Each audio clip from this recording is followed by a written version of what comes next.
Welcome to Chillin' 101. We hope this video helps.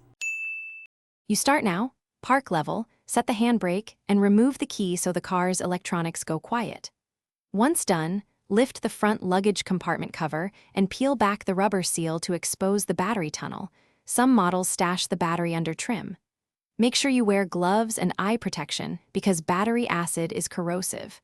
Then, open the fuse box and disable sensitive modules if instructed by the manual. Finally, use a 10 mm socket to loosen the negative terminal clamp, first to avoid shorts.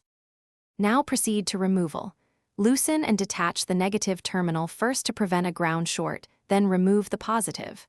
Once cables are clear, undo the hold-down bracket bolts and lift the battery straight up using both hands. Batteries are heavy and awkward. Compare the new battery size, terminal orientation, and cold cranking amps to ensure fit. Place the new unit in the tray, secure the hold-down bracket, and reconnect the positive terminal first, so the car's ground remains safe during reassembly. Finish smartly. Torque the terminal clamps to the manufacturer's specs so you avoid loose connections or stripped bolts.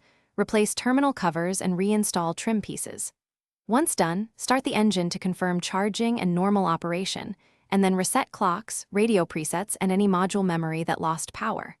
If the vehicle doesn't crank, make sure clamps are tight and clean, check main fuses, and verify battery voltage. If needed, jumpstart or use a portable charger. If faults persist, get a professional diagnostic scan.